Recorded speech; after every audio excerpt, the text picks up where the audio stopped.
नमस्कार दोस्तों, स्वागत है आपका आज की पोस्ट मार्केट एनालाइजिंग वीडियो में। मैं शैलेश कुमार सिंह और टाइम हो रहा है 1:53, 2 बजने वाला है और मेरी ट्रेड यहाँ पर कंप्लीट हो गई है।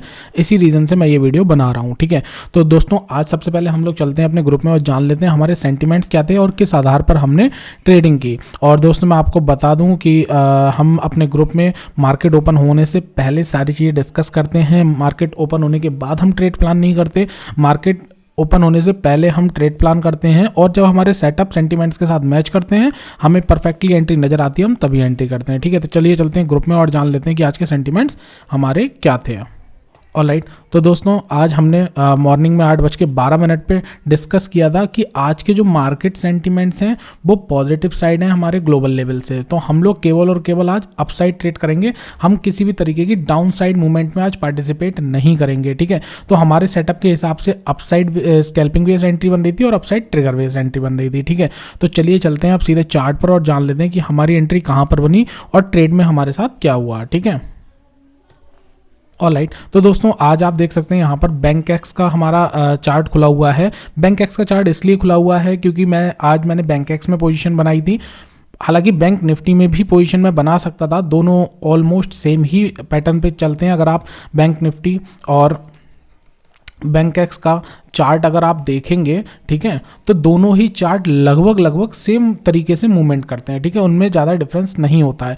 बैंक एक्स में आज ट्रेड लेने का लॉजिक ये था कि आज है एक्सपायरी और बैंक एक्स की। ठीक है, बैंक एक्स जो है हमारा वो बॉम्बे स्टॉक एक्सचेंज मतलब BSE का जो है इंडेक्स है और आज उसकी एक्सपायरी है, मंडे को एक्सपायरी उसकी होती है। तो आज उसकी एक्सपायरी थी और पैटर्न हमारा बिल्कुल same as it is bank Nifty की ही तरह बन रहा था। तो मुझे यहाँ पर कंफर्टेबली, क्योंकि आप लोग जानते हैं जिस दिन जो है एक्सपायरी होती है उस दिन उसके प्राइस बहुत तेज़ी से बढ़ते हैं या घटते हैं, बिकॉज उस दिन ऑप्शंस की जो प्रीमियम होती है वो बहुत तेज़ी से गिरती है। ठीक है, तो हमने इस वजह से आज जो है बैंक एक्स में काम किया था। मैंने 53,900 की पुट को सेल किया था। ठीक है, अगर आप लोगों ने बैंक निफ्टी में भी ट्रेड किया तो सेम टाइम पर सेम जगह पर एंट्री बनेगी। ठीक है, सेटअप हमारा सारे इंडेक्स में मतलब बैंक एक्स, बैंक निफ्टी और हमारा सेंसेक्स सब में हमारा जो चार्ट है वो कॉमन तरीके से बनता है, एंट्री हमारी कॉमन तरीके से ही रहती है। ठीक है, तो मैं नॉर्मली बैंक निफ्टी में या निफ्टी में ही ट्रेड करता हूँ, निफ्टी में भी कम करता हूँ, बैंक निफ्टी में ही ज़्यादातर करता हूँ। बट बैंक निफ्टी और बैंक एक्स का ऑलमोस्ट सेम चार्ट होने की वजह से आज मैंने प्रेफर किया बैंक एक्स को ट्रेड करना। ठीक है, तो चलिए चलते हैं सीधे हम चार्ट पर। इसको मैं थोड़ा सा पीछे ले जाता हूँ। ऑल राइट, इसको छोटा कर देता हूँ। ओके, तो ये 9:15 पर मार्केट खुली। अगर हम बैंक एक्स के चार्ट में देखेंगे तो हमें एक यहाँ पर अपसाइड ट्रिगर मिला। ठीक है, बट अगर आप बैंक निफ्टी के चार्ट में देखेंगे तो मार्केट ऑलरेडी ग्रीन जोन में थी बट हमारे लेवल के ही पास में थी। तो मैंने जैसा कि आपको बताया ऑलमोस्ट सेम ही चीज़ें हैं दोनों में। तो बैंक निफ्टी और बैंक एक्स का मूवमेंट सेम है। तो यहाँ पर हमने एक एंट्री बनाई इस लेवल पर, क्योंकि मैंने आपसे कहा था कि HP स्कैल्पिंग बेस या अपसाइड ट्रिगर बेस एंट्री होगी। तो हमारी सेटअप के हिसाब से यहाँ पर एंट्री बनी मार्केट खुलते ही। ठीक है, बट थोड़ी ही देर बाद हमारा जो स्टॉप लॉस था वो हिट हो गया और मुझे यहाँ पर लगभग 300 रुपये का लॉस हुआ। ठीक है, छोटे छोटे स्टॉप लॉस हो जाते हैं हमारे, एक्सपायरी वाले दिन और छोटे हो जाते हैं। तो 300 रुपये का हमारे यहाँ पे स्टॉप लॉस जो था वो हिट हो गया और हमने यहाँ पर वेट किया। और यहाँ पर अगर आप देखेंगे तो देखिए HP स्कैल्पिंग बेस एक साफ हमें यहाँ पे एंट्री नज़र आ रही है। यहाँ से मार्केट नीचे गया और नीचे जाने के बाद दोबारा से अपसाइड ने मूवमेंट दिया, तो हमारी HP स्कैल्पिंग के बेस पे यहाँ कहीं पर एंट्री बनी। और अगर आप देखेंगे तो ये हमें अच्छा मूवमेंट यहाँ पर कैप्चर करने को मिला अपसाइड।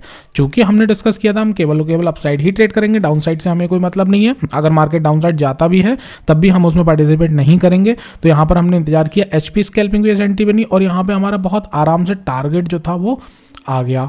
ठीक है, तो ये 300 का लॉस कवर करने के बाद नेट 1303 रुपये का मुझे प्रॉफिट हुआ। मतलब इस सेकंड ट्रेड में जिसमें मेरा ये टारगेट चला, जिसमें मेरा टारगेट ये आया, उसमें मुझे 1603 रुपये का प्रॉफिट हुआ। ठीक है, तो 300 रुपये लेस करने के बाद नेट मुझे 1303 रुपये का एक लॉट में प्रॉफिट हुआ। ठीक है, चूँकि आप लोग जानते हैं मैं 30,000 रुपये से यहाँ पर ट्रेडिंग करके आप लोगों को दिखा रहा हूँ केवल और केवल एक लॉट से, जहाँ हम सेल करते हैं एक लॉट। अगर ऑप्शन बाइंग कर रहे हैं तो मैक्सिमम 2 लॉट में काम करते हैं। ठीक है, तो मैंने ऑप्शन सेलिंग किया था तो एक लॉट में हमारा 1600 का प्रॉफिट आया और 300 पुराना लॉस रिकवर करने के बाद हम 1303 रुपये नेट प्रॉफिट में एग्जिट हुए। ठीक है, अब यदि आप यहाँ पर देखेंगे तो इसके बाद हमें एक डाउनसाइड ट्रिगर मिला, बट हमें जैसा कि आप लोग जानते हैं हमें कोई मतलब नहीं, हमारा टारगेट आ गया, हम अब ट्रेड से एग्जिट हो जाएंगे। अब हम आगे ट्रेड नहीं लेंगे। अगर मेरा यहाँ पे दोबारा से एसएल हिट होता, मार्केट नीचे जाती, दोबारा से एसएल हिट होता, मैं दोबारा से ट्रेड लेता, बट चूंकि हमारे यहाँ पे टारगेट आ गया तो हमारी कोई भी ट्रेड लेने का यहाँ पे आगे लॉजिक नहीं बना, ठीक है। और अगर मैं इसे डिलीट कर दूं और आपको आगे दिखाऊं तो मार्केट ने थोड़ा सा डाउनसाइड मूवमेंट जाने के बाद फिर मार्केट अपसाइड की तरफ ही मूव कर रहा है, ठीक है। बट चूंकि हमारा टारगेट इस लेवल पर आ चुका है तो हमें आगे की मार्केट पे नज़र नहीं रखनी है। हम नज़र तो रख सकते हैं बट हमें ट्रेड नहीं लेनी है, ठीक है। तो मैंने यहाँ पर 53,900 की पुट में काम किया था, जिसमें मुझे अच्छा खासा प्रॉफिट यहाँ पर देखने को मिला आज, और मैंने यहाँ पे ट्रेड से एग्जिट कर दिया। अब अगर हम इसके साथ ही अगर बैंक निफ्टी का भी चार्ट खोल के देखें, आप लोगों को कन्फ्यूज़न ना हो कि आज मैंने बैंक एक्स में ट्रेड लिया था और नॉर्मली बैंक निफ्टी में लेता हूँ, तो देखिए बैंक निफ्टी में भी सेम तरीके से ही पैटर्न बना, ठीक है। इसीलिए मैंने बैंक एक्स को चूज़ किया आज। देखिए सेम अगर आप कंपेयर करेंगे, मैं आपको यहाँ पर 2 विंडो लगा के दिखा देता हूँ जिससे कंपेयर करने के लिए आसानी रहेगी, ठीक है। यहाँ पर हम लगा देते हैं बैंक एक्स का चार्ट और यहाँ पे लगा है हमारा बैंक निफ्टी का, ठीक है। अब थोड़ा सा इसको ध्यान से देखिएगा, ध्यान से समझिएगा। मैं इसे छोटा कर देता हूँ, ठीक है, ताकि आपको देखने में आसानी हो। राइट, देखिए इसको भी मॉर्निंग के टाइम पे ले जाते हैं, राइट, इसको भी छोटा कर देते हैं। ऑलराइट, देखिए यहाँ से 9:15 की कैंडल बनी, देखिए दोनों में 9:15 की कैंडल का मूवमेंट देखिए, ठीक है। इसके बाद सेम मार्केट डाउन आती गई, सेम मार्केट डाउन आती गई। इसके बाद जहाँ पर हमारी एचपी स्कैल्पिंग बेस्ड एंट्री बनी थी वो इस लेवल पे कहीं पे बनी थी।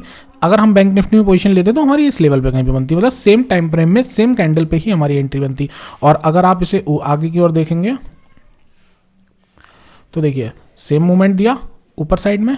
अब हम बैंक निफ्टी को भी देख लेते हैं, सेम मूवमेंट दिया ऊपर साइड में। जितना मूवमेंट इसने दिया उतना ही ऑलमोस्ट मूवमेंट इसने दिया है, ठीक है। तो यहाँ पर अगर आप और आगे वैलिडेट करना चाहेंगे और आगे देखिए सेम पैटर्न बन रहा है, डाउन डाउन डाउन डाउन, फिर यहाँ से अप अप, यहाँ पे डाउन डाउन, ठीक है, यहाँ पे फिर डाउन, यहाँ पे डाउन, यहाँ पे अप, ठीक है। तो ऑलमोस्ट देखिए बिल्कुल सेम ही पैटर्न बन रहा है। तो इस वजह से मैंने आज बैंक एक्स को चूज़ किया, बिकॉज आज एक्सपायरी थी, प्रीमियम तेजी से गलते हैं और बैंक निफ्टी और बैंक एक्स ऑलमोस्ट सेम ही चार्ट पैटर्न पे काम कर रहे थे। तो आज मैंने बैंक एक्स में ट्रेड किया और मुझे नेट 1303 रुपये का प्रॉफिट हुआ। प्रॉफिट की वीडियोज आप हमारी शॉर्ट वीडियो में भी देख सकते हैं। और I am done for the day. अब आपसे मुलाकात होगी कल और मिलते हैं कल। Have a profitable life. किसी भी तरीके की कोई भी क्वायरी हो या तो आप कमेंट कीजिए या मेरे को मेल आईडी पे मेल लिख के भेज दीजिए, मैं कोशिश करूंगा उसको ज़्यादा से ज़्यादा सॉल्व करने का, ठीक है। चलिए, thank you so much. Have a profitable life.